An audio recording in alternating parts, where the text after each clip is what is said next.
and welcome to Links Online from the Natural History Museum. Tonight, we're addressing the future of fashion. Now, be honest, how many of you watching at home have a wardrobe full of clothes, half of which you never wear? And if you've worn a hole in your jeans or you open a drawer to find that moths have been munching away at your favourite jumper, what do? Do you throw it away and buy a new one?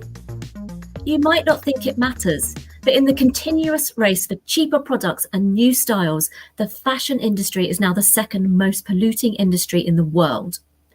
So tonight, we're challenging ourselves to think differently about our clothes and the impact that they have on the planet. This event is part of a year-long programme called Our Broken Planet, How We Got Here and Ways to Fix It. I'll be chatting with two guests from the world of fashion. We'll be finding out about some of the impacts of the industry, discussing how fashion could be more sustainable, as well as learning some really practical tips for caring for and breathing new life into the clothing that we have. So if you've never sewn a button, keep watching because we're going to walk you through some very simple ways to mend and to upcycle your clothing. This event is also your chance to join in the discussion and ask questions too. So do post your comments and questions in the chat box. And if you've got any sustainable fashion tips of your own you want to share with us, post those too. We would love to hear them. But let's meet our guests for tonight. First up, we have Fernanda Simon from Fashion Revolution Brazil. Fashion Revolution is a global movement that believes in the positive power of fashion. Its main aims are to raise awareness about the impacts of the sector on people and planet, to celebrate the people behind our clothes, and to encourage transparency and sustainability in the industry. And in 2020, Fernanda became the first sustainability editor at Vogue Brazil. So let's say a very big welcome to Fernanda. Hello, Alison. Hello, everyone. It's a pleasure to be here. Thank you so much for this opportunity. It's a pleasure to have you, Fernanda. And also joining us is Amma Abraham. Amma is a writer, influencer, and a digital creator with a passion for sustainable fashion. She runs Style and Sustain, a space dedicated to inspiring people to turn to ethical fashion and also highlighting brands and initiatives that are making positive change in the industry. Amma also works full-time as a digital marketing professional within the fashion industry, so a foot in both the camps. Let's say a very big hello to Amma. Hi, Alison. Hi, everyone. Thank you for having me here. It's brilliant to have both of you. I'm really, really excited to get into our discussion and to share some of those tips that you're going to show us a little bit later on. But to start us off, you're both such passionate advocates for sustainable fashion. I wondered where that passion first came from. So Fernanda, if we start with you, what does sustainable fashion mean to you and how did you come to this? Well, my passion for sustainable fashion came from my passion for the planet, for the nature, my connection with the nature, my connection with the animals, for all the living beings. So after I started to understand everything that's happening to the planet right now, to become aware about the climate crisis and all the social injustice that we are facing, I understood that fashion can be a tool for transformation. So I already loved fashion as well. I studied fashion in university. So I decided to use fashion as a good tool. And yes, well, and I believe that as we see that fashion is a huge part of the global problem that has a huge impact in the environmental, in the life of people who make our clothes.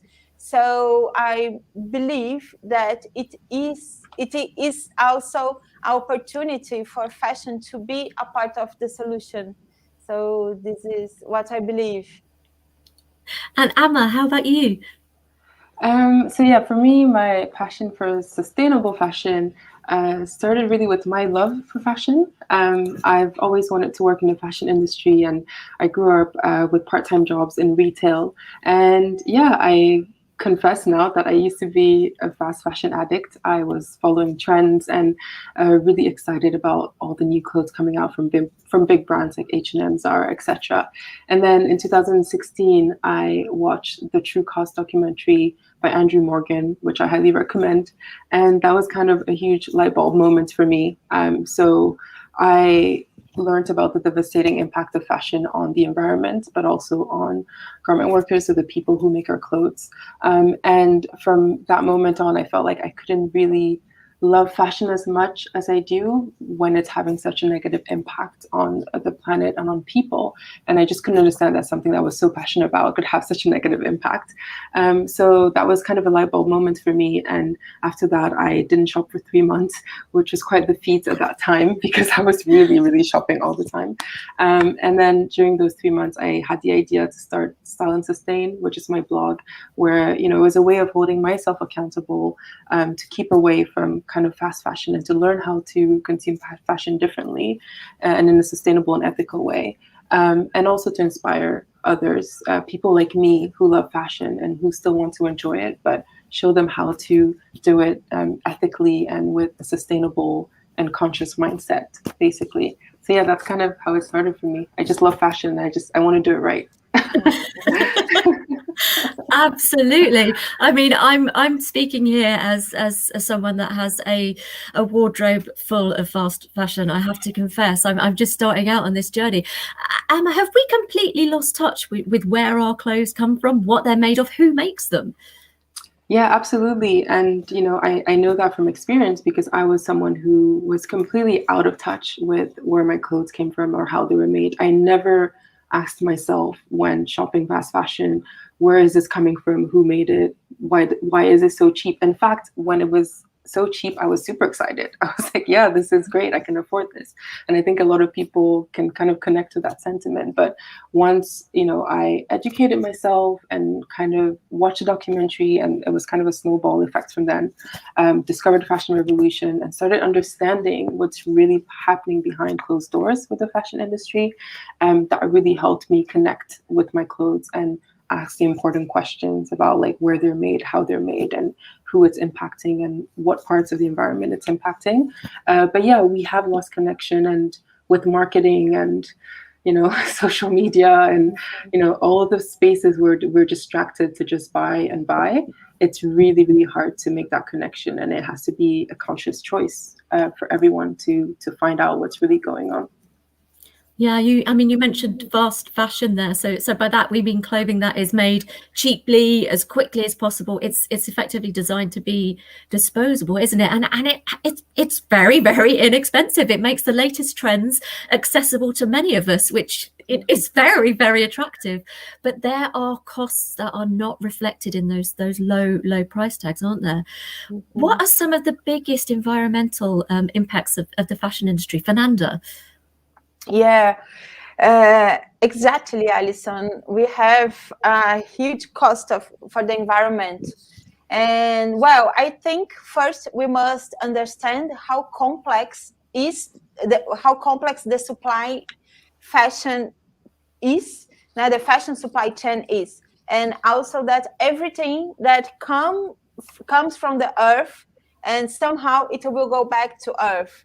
So natural fiber or synthetic fiber somehow all come from nature. So nowadays, the most usual fibers are polyester, that basically is plastic, and cotton, that seems like a positive as a natural fiber, but actually it is not. The cotton production is GMO. Most of the cotton production is GMO, is full of pesticides, causing damages for the environment. And so the whole process to produce the fabric, to produce the fibers, to produce the clothes needs a lot of water. There is a huge carbon emission, and also produce chemical waste. And so another factor we must consider is the pollution after use, because we don't know how our clothes are being disposed. So we also must consider the after use of our clothes. Yeah, absolutely. And that, I mean, it's 10% of all humanity's carbon emissions that the fashion industry is responsible. That really shocked me. That's more than flights and maritime shipping put together. I was so shocked by that statistic. Fernanda, tell us about the situation in Brazil. Well, this situation in Brazil is horrible, as in the whole global supply chain. The workers' condition is not good enough. So we have a lot of to do to work for in Brazil fashion supply chain. But I would like to talk about the Amazon forest and the local people, because this is something very urgent as well, and it's very related to fashion, and most of people don't know about that. So fashion industry is related to the forest devastation. I have 3 points to consider. One of these points is the cotton production. So many of the cotton production comes from a monoculture system, as I said before, full of chemicals. And this area used to be forest, used to be a natural place. So we are destroying the nature to put a monoculture, to produce agribusiness inside a agrobusiness model that is not healthy for the people, is not healthy for the animals and the water. And so this is something really urgent. Brazil is one of the largest cotton producers in the world. We also have the leather issue, as the leather is made from cattle skin. The livestock industry is responsible for the high greenhouse gas emission, is the mainly cause of the deforestation in Amazon. So it's quite urgent to talk about the leather issues. Many of the leather that is sold in Europe comes from Brazil. So it's important to ask where came from this leather, how this leather was produced, who produced this leather. And the other point that is very important to talk about is the mining, the gold mining. Because here in Brazil, in Amazon forest as well, at this moment, we have many local indigenous communities, such as the Yanomamis, and they are facing destruction of their lands and rivers by illegal and gold mining. So we must ask as well, where comes from our gold, where these gold are produced, and this is a very drastic situation because the government doesn't support these people. The government just wants the money. So these people have no support at all. And so we are losing the people from the forest, we are losing the forest, and we are living a pandemic crisis, an economic crisis, a climate change crisis. So it's so complex, everything, and we must pay attention in everything that's happening in Brazil at this moment. As the Amazon is the world's largest rainforest, so it's important for all of us to take care of this forest. Yeah. Definitely. And many of us would not make those connections between, the clothing that we wear and deforestation in the Amazon. But you've got the triple whammy of you've got the cotton, you've got the leather production, and you've got the gold mining. We need to be aware of that and start asking those questions. And it's interesting that you mentioned the impact on the people as well, because the fashion industry does have a huge societal impact. Doesn't always have the best reputation in terms of the environment, but also in terms of people, does it? Amma, I know that's something you're quite interested in. Yeah, definitely. I mean, speaking of the global south and, Brazil, what's happening in Brazil is horrible. And like Fernanda said, it's really important to think about, what happens to our clothes at every stage, basically from production and waterways and growing cotton and, like she said, gold mining, etc. But there's also the life after, we as consumers buy clothes in stores. And, I'm from Ghana, from Accra. and that's a city that receives over 400,000 kilograms of clothes, secondhand clothes waste from the UK alone. So those items are shipped to Accra, and they land in one of the biggest secondhand markets in West Africa called Katamanto. And when they get there, over 70% of those items end up in landfills, and just about 10% is resold, if it is resold, really. And the impact there is just it's horrible, because the pollution is obviously having an impact on people's health. And not only that, this import of secondhand clothing also impacts local textile industries. So a lot of people abandon their artisanal work, making local cloths and weaves, because it's cheaper to sell secondhand clothes on the market. And back in 2020, I think end of 2019, early 2020, there was a fire in Katamanto, and the market just kept burning because of all the textile waste that was there, and obviously that was a huge impact on the local people. So we don't think about how our clothes, once we discard them, like where exactly do they end up? And I know there's a lot of conversation around giving your clothes to charity, and that's a good thing to do, and people have that good feel sensation when they go to a charity shop, and it is great. I'm not saying it's not, but having worked in a charity shop, I know that just about 10% of the clothes that are donated end up on the shop floor. And then if they don't get sold on the shop floor, they circulate around different branches of the store. And, if they don't get sold there, they're being shipped off somewhere to countries like Ghana, where they have this devastating impact. And, the impact is so it's so big. It's hard to wrap our heads around. But even in terms of women working in the fashion industry, over 80% of people who work in the industry are women. And back in Accra and Katamanto, for example, there are a lot of young girls, 12, 13, 14-year-olds, who have to carry huge bulks of clothes that have been shipped from the UK or the global north, and carry them across the cellars, and they're children having to do this work, and they may not be sewing the clothes, but they're part of the fashion system and the fashion industry, and they're being exploited in a way.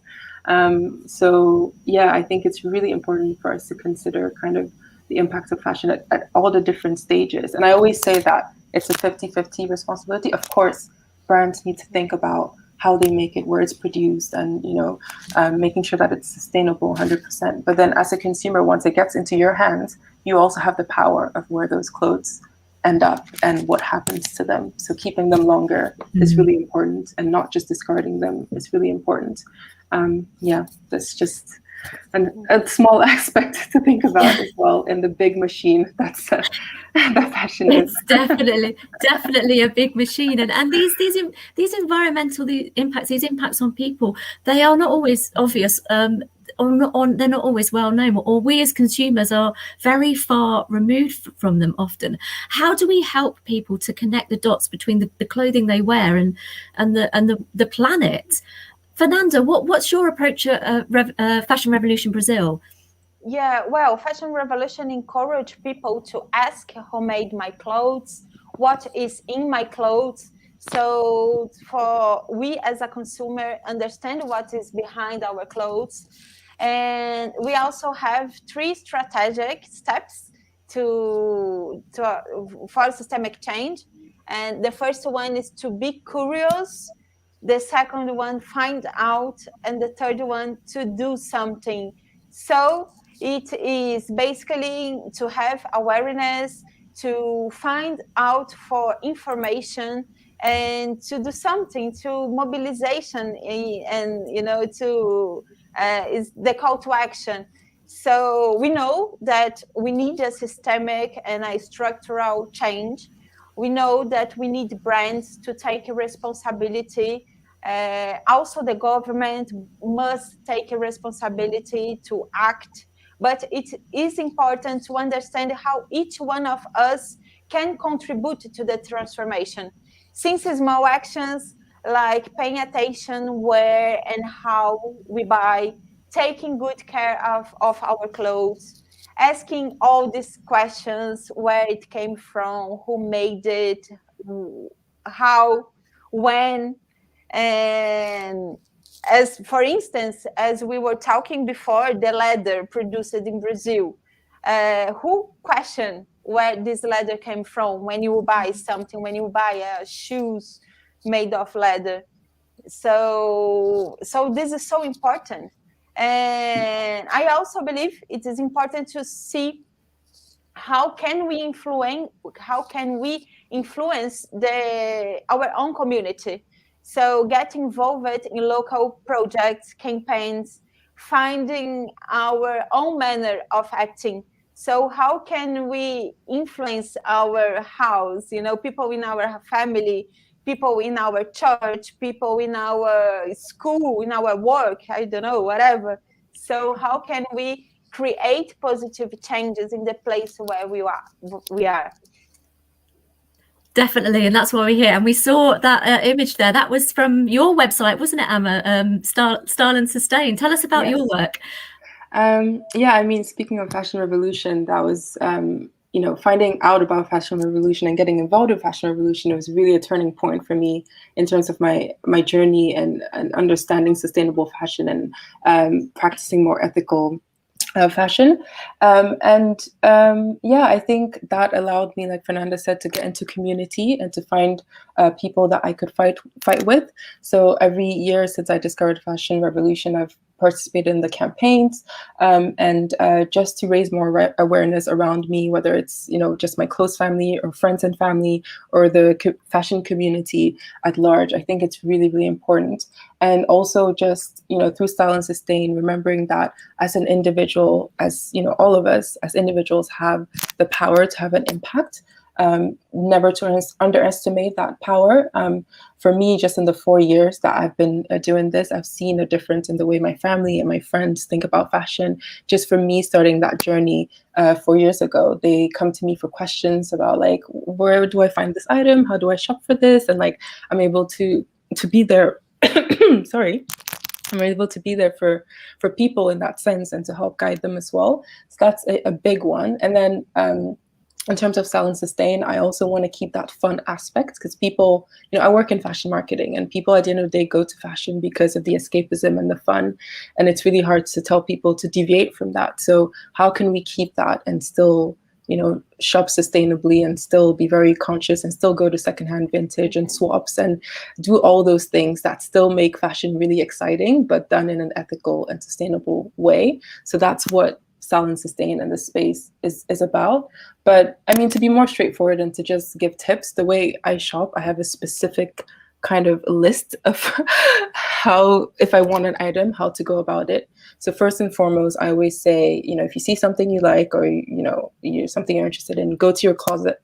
I think that's 100% the best way to start. Look through your things. You probably have something really similar because, when you have a style, it's kind of repetitive. So sometimes you think you see something new and you think I need that, but it's probably already in your closet. So definitely have a look in your closet first. If you don't see it there, you have friends and family. Ask people if they have the item that you need, and most likely someone probably has that item that you need. If your friends and family don't have it, which is really rare, it's never happened to me, there's renting it out. Renting clothes is really an easy way to like not spend money, first of all. You do spend money renting, but you're able to not purchase an item out of whim. If you rent it out, you can try it out, see if you like it, and you can, give it back. You can also go swapping. Swapping is my favorite thing to do. Like you can find so much when you swap. And if within those 3 steps, you really can't find what you need, I don't know what this thing is, but if you can't find it, then, you can go for a sustainable and ethical brand, do your research and see if you can find that item. But just doing those 4 steps for me, most of the time I realize that I don't need to buy an item. Like that last step is so rarely needed. That purchasing is so rarely needed because you will find it in your closet with some other people swapping. Like it's there somewhere. Yeah. So that really, it gets you thinking. It gets you thinking about why you need it. Sometimes I forget that I wanted that item because I've been spent so much time going through like these different steps. And then you realize if I forget it, then I maybe don't need it. And that's really, really key. So that's something that's helped me a lot in terms of pulling away from that impulsive buy. Of course, we're human, and there's always moments where I'll fall for something and just be like, oh, I love it. Like, but even when that happens, I spend literally weeks and months thinking about it and really assessing if I'm going to wear it for a long time before spending. And then it has to be with a sustainable and ethical brand anyway. So yeah, I hope that's helpful. That's something that helps me out a lot. That is brilliant advice. And yeah, this is something that we can all do. We've mentioned, you know, that waste is a huge problem with fast fashion. We're buying more and more and more, but we're keeping our clothing for half the time that we used to. We can learn to love the clothing that we already have, and we can learn to look after it as well, can't we, Emma? Which brings us nicely onto our first tip for the night. Because Emma, this is a journey that you have been on yourself, learning how to make simple fixes to your clothing. So you've got something you're going to show us tonight, haven't you? You've got a dress that you're working on. So tell us about this dress. So I'm not working on it. I'm not starting it from scratch, but it's a dress that I bought, I think about 4 years ago from a little sustainable brand. And I wore it to a wedding in Spain, and I really love it. And I've kept it since, and I've been wearing it. But obviously few of the buttons have popped off.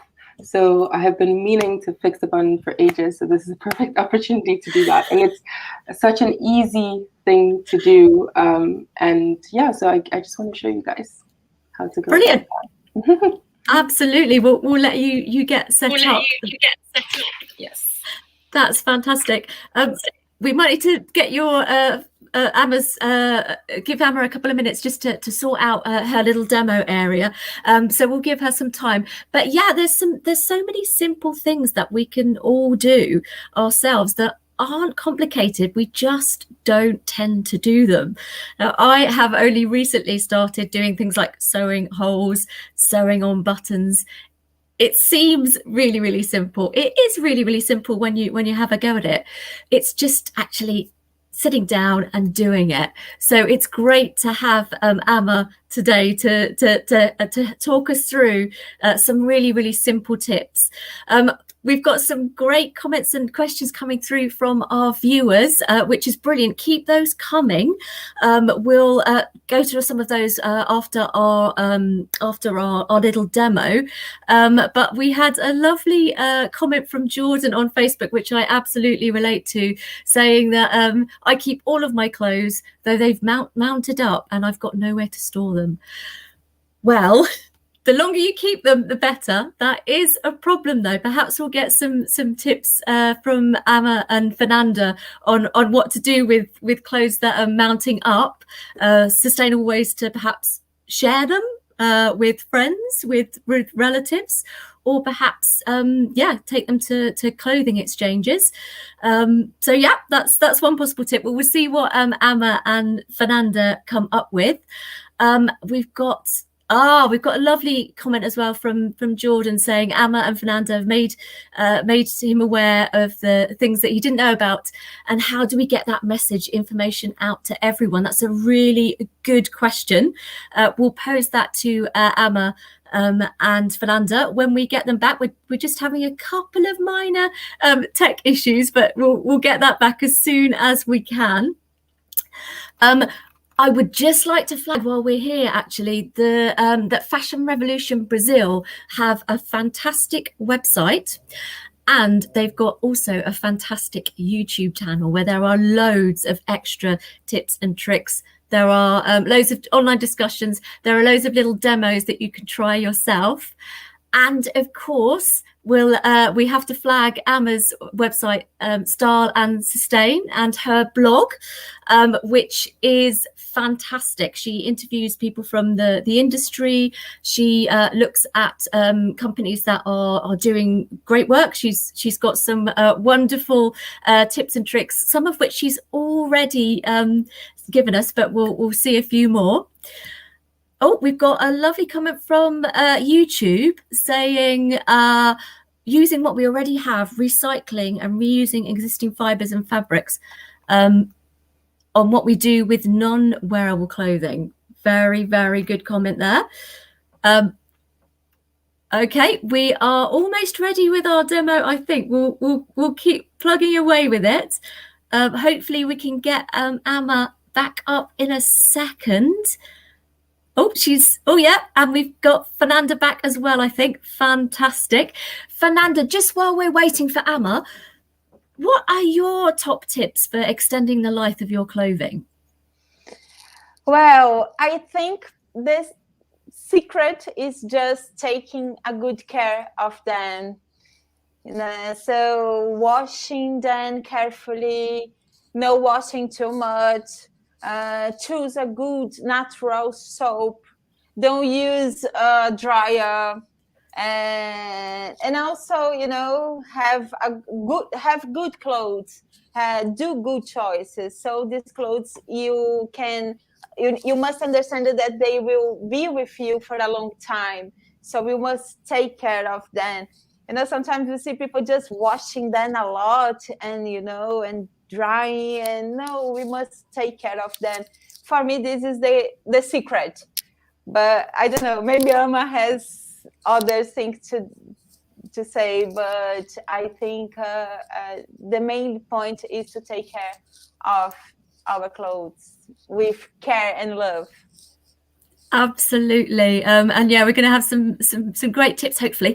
There was one question that came through actually a little bit earlier that you might be able to answer. It's a question from YouTube asking if cotton is a big polluter and synthetics are plastics, what are some good materials? Yeah, well, this is a very complex question, because we must understand that it's not that the fiber is the problem, it's not just about the fiber, it's the whole process. So we must consider what is behind the clothes, not just the fiber.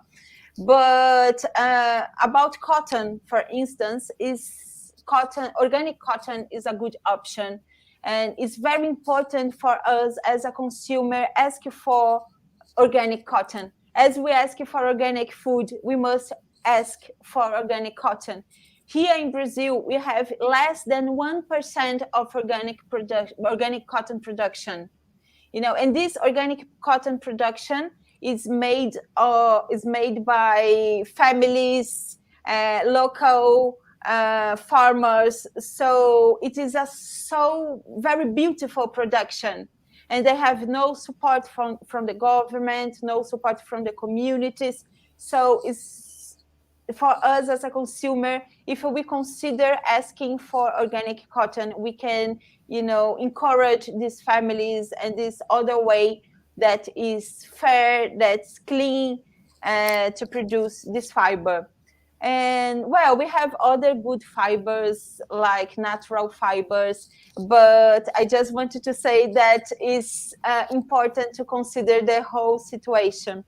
Also, we have many recycled fibers, and also even the polyester, it can be recycled, and the polyester is also can be good if we use it properly. So we just need to understand that when we make a choice, we consider the fiber, but we also consider how long we will use this cloth, what we were gonna do with them after use them if we don't want it anymore. So to consider what is behind the clothes, so to consider everything and not just the fiber. That is a great answer. Thank you so much. And thank you for that question. I think Amma is ready. So I think we can come to Amma with, yes, there she is. Fantastic. So Amma, you've got your dress there. So tell us, talk us through what you're doing. So this is the dress, and it's lost the last button here at the bottom.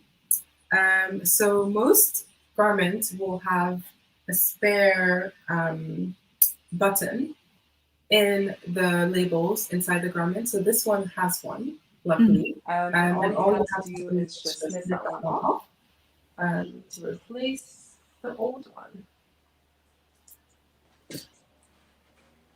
So this is one thing that's really, I think that this has been around for a long time, just having a button inside the garment so people can fix it, which is quite sustainable. And actually a lot of even fast fashion brands have this in their garments. So it's good to see. And then what I did is I bought thread that's the same color as the dress. And then putting the thread through the needle and getting a good length. And just snipping it off. We'll put this here for now. Before I get into that, just always make sure that your garment is laid out and well aligned to make sure that you put the button in the right spot. And what I did is I closed the other buttons just so I could see kind of the alignment. And if the button is popped off, usually you can still see where it's coming off on the garment. If not, what I do is usually have the buttonhole over under the part where the button needs to be, and then just mark it with a pencil to make sure that the button goes to the right place. You can also use garment chalk as well. And then picking up my thread and needle again. So I've got a good length here. And then just make sure that you are knotting the end of the thread. You can even cut it off a bit if it's a bit squiggly. And then the trick is to put it around the finger like this and then roll it like this. I think you guys can see it. And then pull it down. And then you'll have a knot at the end of the thread.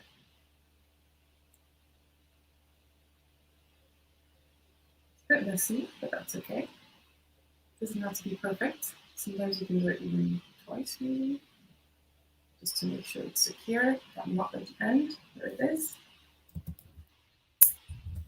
And then we're going to do, just have to remove some of the old thread. I'm going to snip this off. Yeah, so all gone. Place the button on top of the marker, so where you've marked where the button is supposed to be. And then I just turn around and then put the needle in the back and aim for the hole in the button, the first hole, whichever one. It doesn't have to be perfect once again. And then once you've gone through the first hole, it's super easy. You just go into the second one and through, back underneath, and then pull it. And as you notice with all the other buttons, this is done quite a few times because you see quite a lot of thread between the two holes. So just keep going until you have a nice thick gathering of thread between the two holes. So I'm just going to keep going.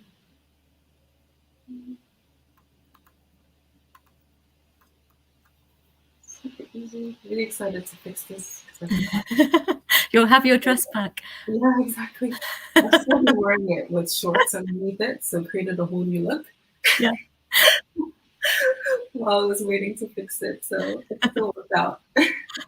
So Emma, while you're working there, we had a question come in from YouTube earlier asking what could be done with clothes that are completely beyond repair. Any ideas? Yeah. So I think the trick is to use them as dusters at home, for example. I was interested reading an article today which was talking about kind of the cultural differences in how we use our clothes. And I remember growing up in Ghana and also like just with my mom, she would never throw clothes away. Every time anything of ours got super old, we would use it as cloth to clean versus throwing it out.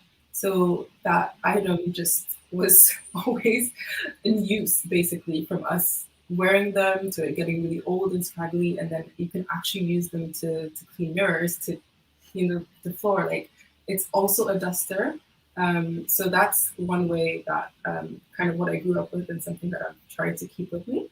But yeah, obviously, I think there are ways also to recycle. So making sure that when you throw it out, you're recycling your clothes. It's not easy because most of the time, it's not just a recycling bin in the building or somewhere close to you, but you can do research. And I know the North London Waste Authority, they have a really great website that will actually give you locations as to where you can dispose of items and also clothing items. So look into your local area and like the waste authorities there. I know the North London one because I worked with them, but yeah, they have a great website with all this information. I wonder if Fernanda, you have any tips on what to do with clothing that is beyond repair, that just isn't fixable. Well, some places there's like a collected points, but this is a problem in the fashion industry because we don't have many. Here in Brazil, it's not very common. So this is also important. This is why it's so important we think before we buy. Also, so we think what we're gonna do with these clothes after we use it, because if it's something like a natural fiber, natural materials, we can just put in a place that it will biodegrade. So if it's something like a recyclable, guys, sorry about my English. I get so nervous about speaking English. But well, we just need to think about buying, because it is a problem what to do with these clothes after using it. Absolutely. And Amma, you're working on that button, yeah, but we have another idea, don't we, of what we can do with clothing that is not quite reached the end of its life, haven't we? You've got a pair of trousers, a pair of jeans, I think, that you were going to transform for us. Perhaps we could jump to that demo. Yeah, for sure. So I've just finalized the end of doing the button. So last bit is just to make sure that you're tying a knot on the other side of the button to make sure it doesn't unravel. I tend to do multiple knots just to make sure it doesn't unravel. So I've done a few already. And then the snip. Put an extra thread here, the snip. And easy. So now here is the extra button, all done. That's brilliant, because it's not just about fixing our clothes. We can breathe new life into the clothes that we already have. So we can change our clothing up a bit if we want to. So yeah, talk us through what you're doing here. So I have a pair of secondhand jeans that I got, and I love them, but I also really love the color, and I wanted to have jean shorts basically. So I thought it would be a good idea for us to do this together and turn these into jean shorts. This one's also pretty straightforward. What I usually do is get a pair of shorts that I like and which is a length that I like also. So this is a pair that I wear at home and just to hang out at home. But I really like the length of them. So what I usually do is just put the pair of shorts on top of the trousers that I will be cutting to make a pair of jean shorts. And I hope you guys can see this.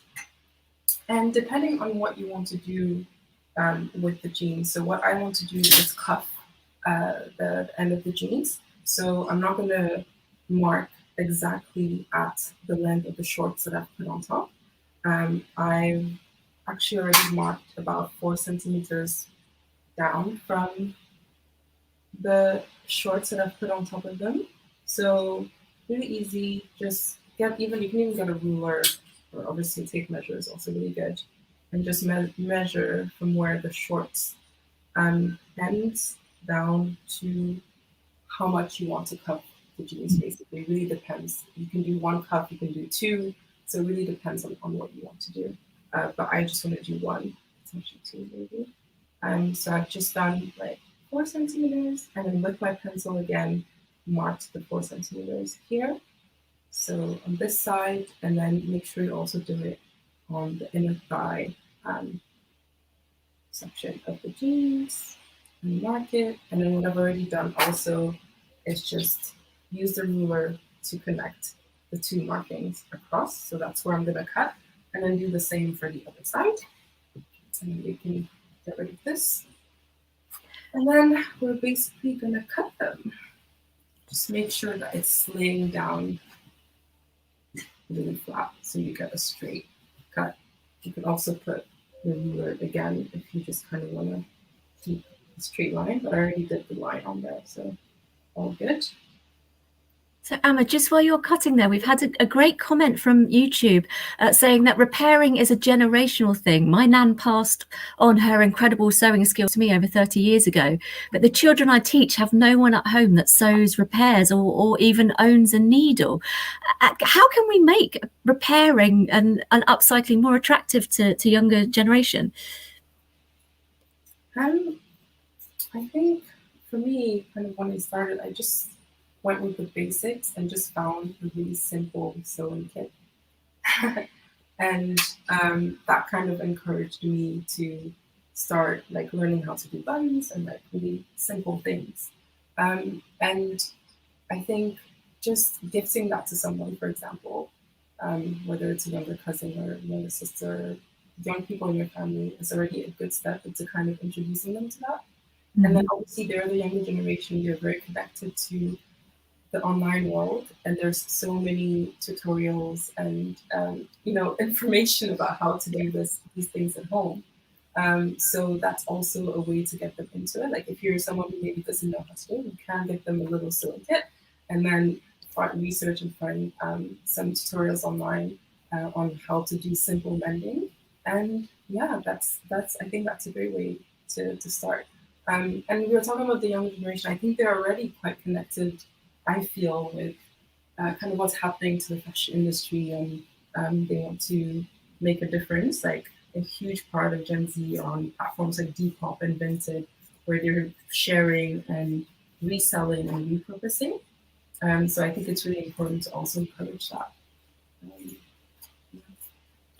I think you're absolutely right. And Fernanda, I know that the Fashion Revolution website, the Fashion Revolution YouTube channel particularly has some fantastic tips and tricks. It's got some lovely demos for upcycling on that website. There's a lot of work that you do at Fashion Revolution, isn't there? Yes, exactly. Fashion Revolution. Fashion Revolution Global. We have the website with many materials, not just the videos, but also our toolkits and our projects as the Fashion Transparency Index.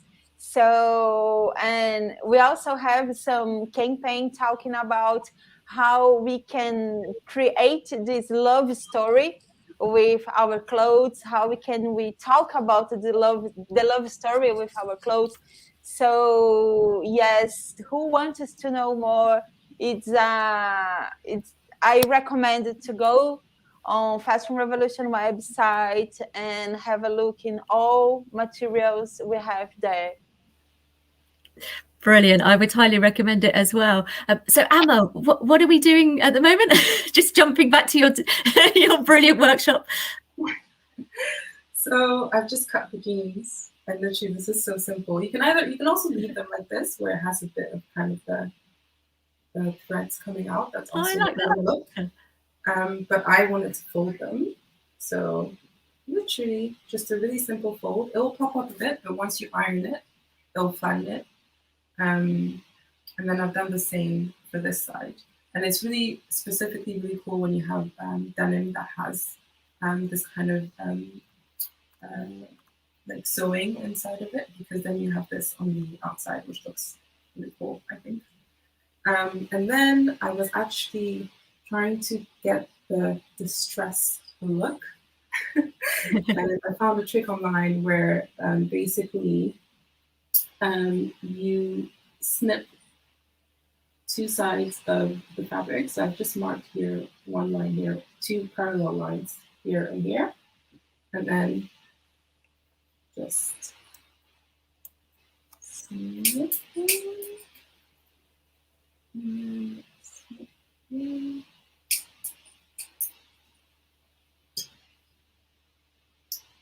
And then and then what you do, oh, I hope I have the tool that I need.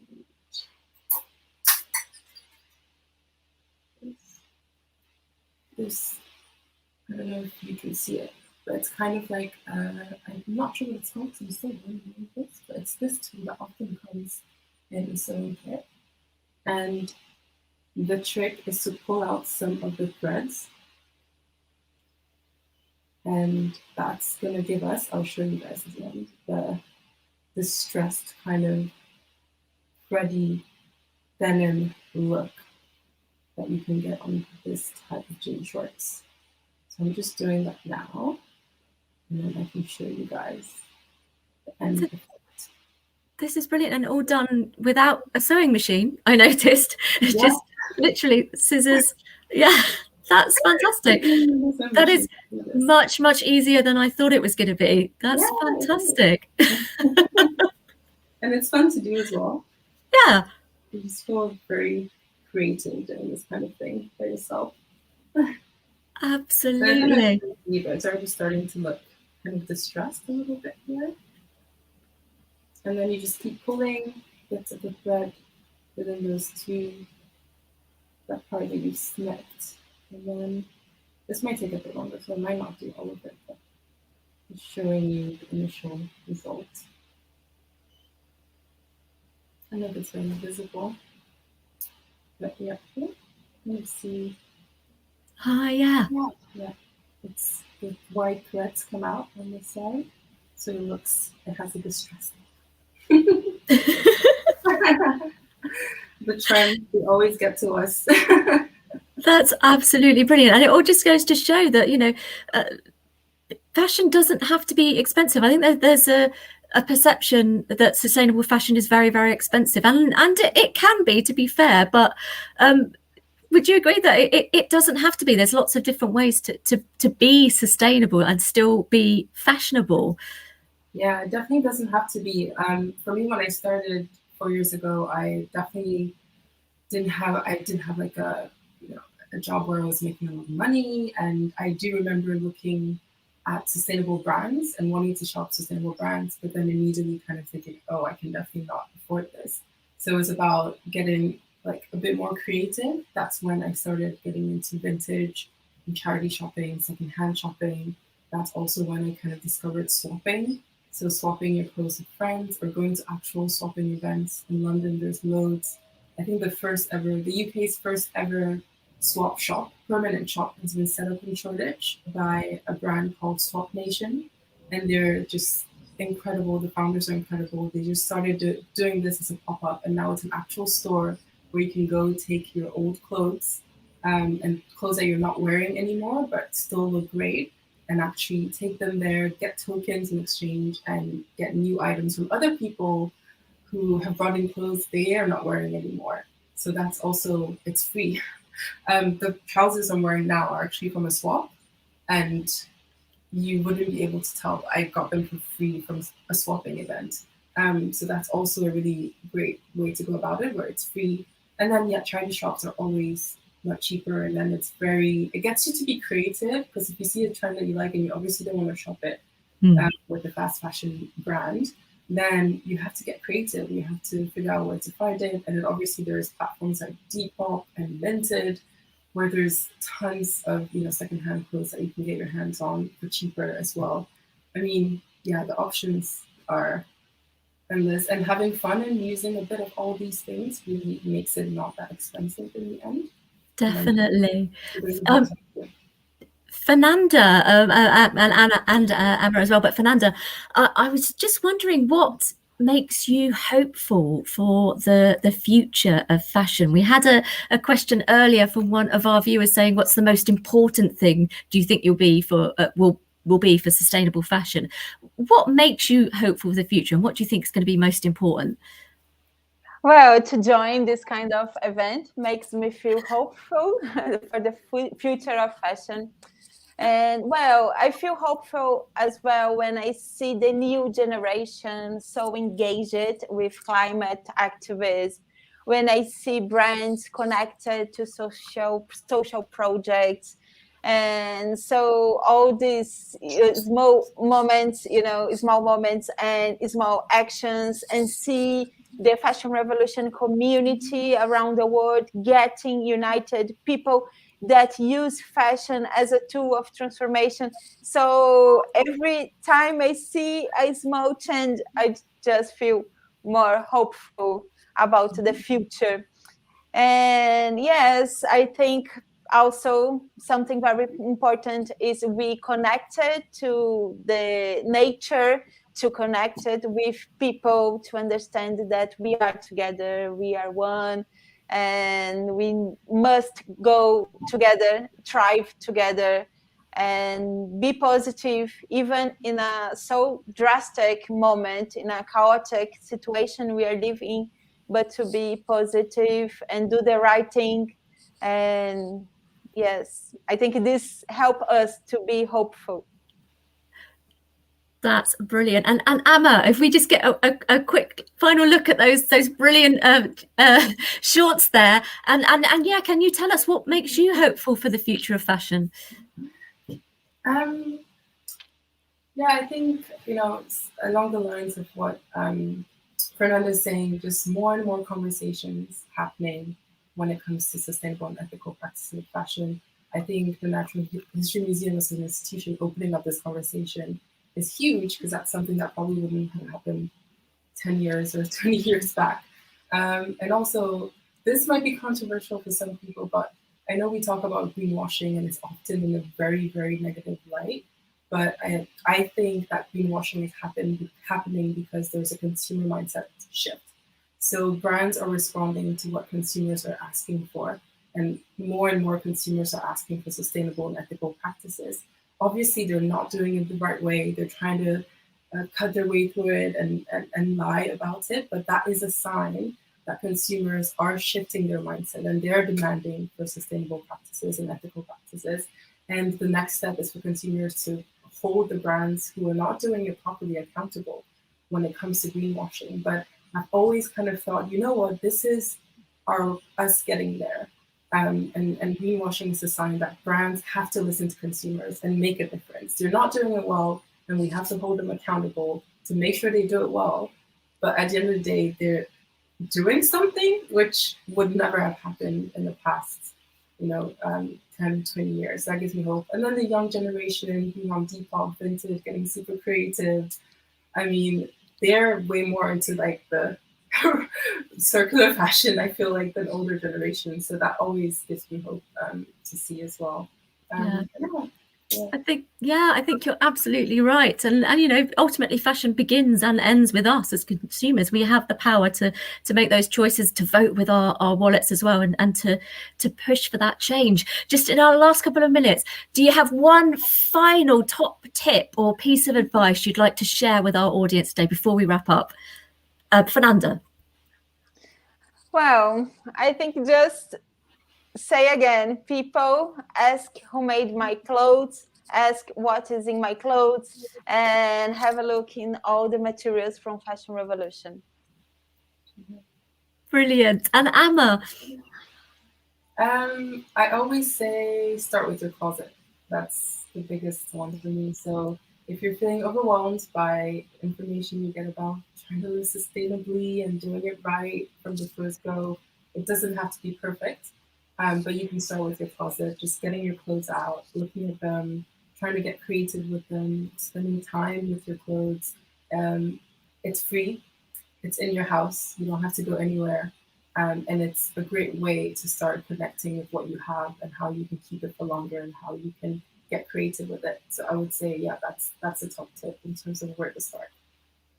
That's fantastic, and a beautiful point to end on, because we are very sadly completely out of time. This has been fantastic. It's been fantastic hearing both of your perspectives, and a very big thank you to Amma for those tips and tricks there, and those brilliant upcycled shorts. I'm definitely going to try that. Thank you both so much for joining us tonight. It's been an absolute pleasure. Hopefully we can speak to you again, but we'll say goodnight to you for now. Have a brilliant evening. And thank you to you, our viewers, for joining us today. As we mentioned earlier, you can check out Fashion Revolution's website and their YouTube channels, and do check out Amma's website and podcast as well, Style and Sustain, for more tips and tricks, more great articles. Highly recommend them. Thank you so much for all of your comments and your questions as well. It's been absolutely brilliant. If you want to know more about Our Broken Planet programming, do keep an eye on our website and our social media feeds for all of the upcoming events. There's also our fantastic display at the museum that you can go and visit, learn more about Our Broken Planet, how we got here, and ways that we can fix it. We will be joining you again next month for yet another Late. Again, keep an eye on our website for updates, but we'll say goodnight to you for now and hope to see you next time.